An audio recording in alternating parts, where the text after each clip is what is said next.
Jackson gate স্থিত এক দন্ত সামাজিক সংস্থার গণেশ পূজার খুঁটি পুজো অনুষ্ঠিত হয়েছে। খুঁটি পুজো অনুষ্ঠানকে কেন্দ্র করে সংস্থার সদস্যা সহ এলাকার জনগণের মধ্যে বিপুল উৎসাহ উদ্দীপনা পরিলক্ষিত হয়েছে। এদিনের অনুষ্ঠানে ক্লাবের সদস্য সহ এলাকার সকল অংশের লোকজন উপস্থিত ছিলেন।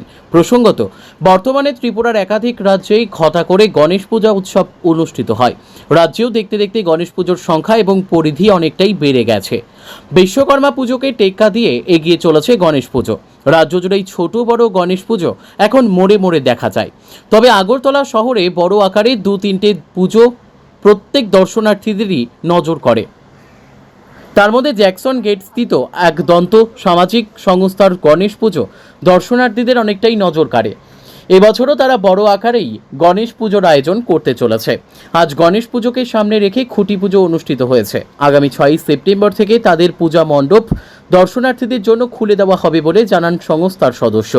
তিনি আরও বলেন, আগামী 7 সেপ্টেম্বর থেকে 9 সেপ্টেম্বর পর্যন্ত চলবে গণেশ পুজো। 4 দিন ব্যাপী থাকবে বিভিন্ন সামাজিক এবং সাংস্কৃতিক কর্মকাণ্ড। উদ্বোধনী দিনে উপস্থিত থাকবেন শিশু গীতা পাঠক, ভাগবত প্রভু। পাশাপাশি অন্যদিন থাকবে ইসকন মিশনের অনুষ্ঠান এবং আরেক দিন থাকবে কলকাতা থেকে আগত শিল্পীদের দ্বারা সাংস্কৃতিক অনুষ্ঠান। পাশাপাশি আগামী 2রা সেপ্টেম্বর সংস্থার তরফ থেকে রক্তদান শিবিরের আয়োজন করা হয়েছে। রক্তদান শিবিরের উদ্বোধন করবেন মুখ্যমন্ত্রী অধ্যাপক doctor Manik Saha. Ekdanta unit of social অর্গানাইজেশনের পক্ষ থেকে এটা হয়েছে আমাদের দ্বিতীয় বর্ষের পুজো।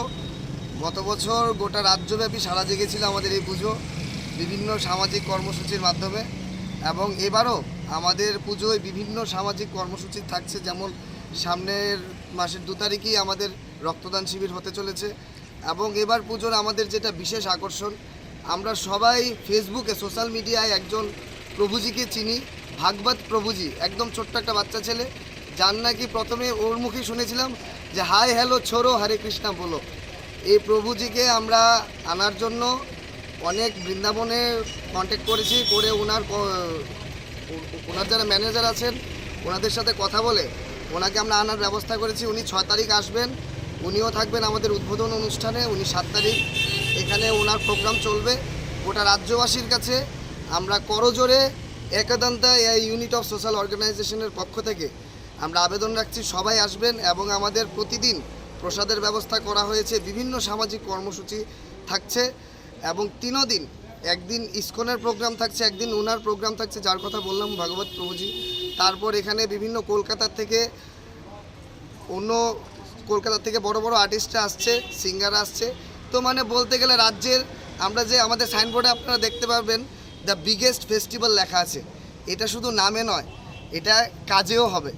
এবং গতবারও এটা বিগেস্ট ফেস্টিভ্যাল হয়েছিল একাদন্তের এই গণেশ পুজো, এবং রাজ্যবাসীর আশীর্বাদ মাথায় নিয়ে আমরা নেমেছি এই পুজো করতে। আশা রাখছি এবারও এটা বিগেস্ট ফেস্টিভ্যালই হবে। Bureau report, news tele Bharat.